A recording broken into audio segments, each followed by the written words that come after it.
नमस्कार दोस्तों, स्वागत है आप सभी का किसान बुलेटिन में और मैं हूं आपके साथ पारुल यादव। चलिए नजर डालते हैं किसान बुलेटिन में आज की बड़ी हेडलाइंस पर। इस साल का पहला तूफान जल्द देगा देश में दस्तक, मोका चक्रवात के आने से पहले मौसम विभाग ने जारी की चेतावनी।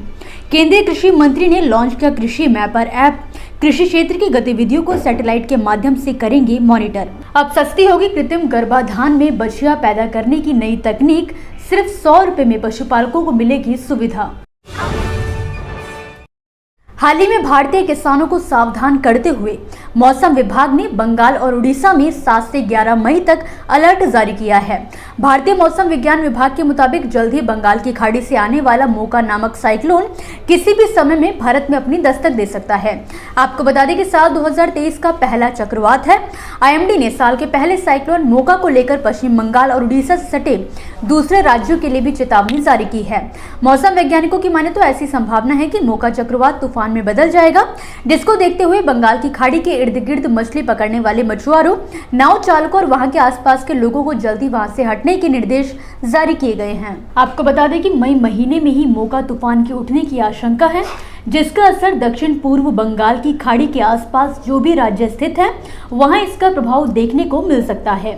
इसमें आंध्र प्रदेश से लेकर उड़ीसा और तमिलनाडु प्रमुख हैं। इसमें सबसे नजदीक उड़ीसा है। आईएमडी के मुताबिक दक्षिण पूर्व बंगाल की खाड़ी के ऊपर 6 मई के करीब चक्रवाती हवाओं का क्षेत्र विकसित हो सकता है, जिसके चलते 7 मई को उसी क्षेत्र में एक कम दबाव वाला क्षेत्र बन सकता है। आईएमडी का कहना है कि 9 मई को चक्रवात बदलकर तूफान हो सकता है। केंद्रीय कृषि मंत्री नरेंद्र सिंह तोमर ने हाल ही में बुधवार को पूसा स्थित नास कॉम्प्लेक्स में खरीफ अभियान 2023 के लिए आयोजित राष्ट्रीय सम्मेलन को संबोधित करते हुए कहा कि इस वक्त खेती को मुनाफे की गारंटी देने की जरूरत है। अगर ऐसा नहीं होगा तो आने वाली पीढ़ियां खेती के क्षेत्र में काम करने नहीं आएंगी और देश के सामने ये एक बड़ी चुनौती होगी। इसीलिए जरूरी है कि खेती में ज्यादा से ज्यादा तकनीक का सपोर्ट बढ़े। खास बात यह रही कि इस कार्यक्रम में केंद्रीय कृषि मंत्री ने किसानों के लिए खास मोबाइल एप्लीकेशन कृषि मैपर ऐप को भी लॉन्च किया है। इससे कृषि क्षेत्र की गतिविधियों को सैटेलाइट के जरिए मॉनिटर किया जा सकेगा और पता चलेगा कि भूमि के किस हिस्से में कौन सी खेती की जा रही है। इसके जरिए एकत्रित डाटा के माध्यम से किसानों को जरूरी सलाह दी जा सकेगी। कृषि मैपर प्रयासों के दोहराव कम करेगा। खेती किसानी का एक डाटाबेस उपलब्ध होगा और लगभग रियल टाइम मूल्यांकन होगा। आपको बता दें कि इस सम्मेलन में केंद्रीय कृषि राज्य मंत्री कैलाश चौधरी भी मौजूद रहे। कृषि मंत्री ने ऐप के बारे में अधिक जानकारी देते हुए कहा कि अब कृषि का डाटा तैयार करने की दिशा में भी कदम बढ़ाते हुए भारत सरकार डिजिटल एग्री मिशन पर काम कर रही है। एग्रीस्टेक बनाया जा रहा है ताकि राज्य और केंद्र सरकार एग्रीस्टेक के माध्यम से हर खेत को अपनी नजर से देख सके। देश में पशुपालन को बढ़ावा देने के साथ साथ इसमें तकनीकी विस्तार भी किया जा रहा है।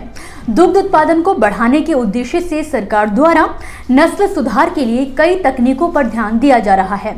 इसी कड़ी में मध्य प्रदेश सरकार ने कृत्रिम गर्भाधान से बछिया पैदा करने के लिए सेक्स सॉर्टेड सीमन को बढ़ावा देने के लिए इसकी दरों में काफी कमी कर दी है। मध्य प्रदेश के पशुपालन एवं डेयरी मंत्री प्रेम सिंह पटेल ने बताया कि विभाग ने कृत्रिम गर्भाधान से बछिया पैदा करने की नई तकनीक की नई दर निर्धारित की है। राज्य सरकार द्वारा जहां पहले सेक्स सॉर्टेड सीमन की दर अनुसूचित जाति और जनजाति वर्ग के पशुपालकों के लिए 400 रुपए प्रति स्ट्रॉ व सामान्य एवं पिछड़ा वर्ग के पशुपालकों के लिए 450 रुपए प्रति स्ट्रॉ निर्धारित की गई थी, वहीं अब सभी श्रेणी के पशुपालकों के लिए ये दर 100 रुपए प्रति स्ट्रॉ निर्धारित की गई है। दरअसल कीमतें ज्यादा होने की वजह से कई पशुपालक इस ओर ध्यान नहीं दे रहे थे। ऐसे में प्रदेश सरकार द्वारा मुख्यमंत्री पशुपालन विकास योजना चलाई जा रही है, जिसके तहत किसानों को अब अनुदानित नई दर पर सीमन उपलब्ध करवाए जाएंगे। इसकी जानकारी प्रदेश के पशुपालन मंत्री ने दी है।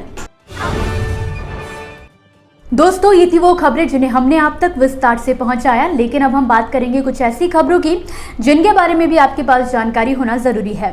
तो चलिए फटाफट से एक नजर डालते हैं खेती किसानी और कृषि क्षेत्र से जुड़ी आज की छोटी बड़ी अपडेट्स पर।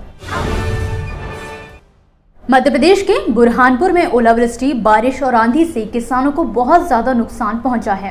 केला, प्याज और हल्दी की फसल पूरी तरह से खराब हो गई है। हालांकि किसानों की मांग के बाद जिला प्रशासन ने सर्वे कर किसानों को उचित मुआवजा देने का आश्वासन दिया है। वहीं अब इस मामले में राजनीति भी शुरू हो गई है। राजस्थान में पशुपालन विभाग 15 मई से लंपी टीकाकरण अभियान शुरू कर रहा है। विभाग प्रदेश भर में एक साथ गायों को लंपी के टीके लगाने की शुरुआत करेगा। पशुपालन विभाग की समीक्षा बैठक में इस संबंध में निर्णय लिया गया। पशुपालन विभाग के मुताबिक इस साल भी बीमारी से पशुओं की मौत न हो, इसीलिए टीकाकरण अभियान शुरू किया जा रहा है। जल्द ही भारतीय कृषि अनुसंधान परिषद यानी कि ICAR में बड़े बदलाव की तैयारी हो रही है। इसके लिए एक हाई लेवल कमेटी का गठन किया गया है, जो कि 24 मई तक अपनी रिपोर्ट देगी। ICAR के अधीन 111 रिसर्च संस्थान और 71 कृषि विश्वविद्यालय हैं। इसे दुनिया के सबसे बड़े राष्ट्रीय कृषि सिस्टम के तौर पर गिना जाता है। बताया जा रहा है कि इसका पुनर्गठन करके इसे छोटा करने की योजना है। मध्य प्रदेश के मुख्यमंत्री शिवराज ने कैबिनेट के मंत्रियों की बैठक बुलाई, जिसमें सीएम शिवराज और मंत्रिमंडल के बीच कई अहम मुद्दों पर चर्चा की गई।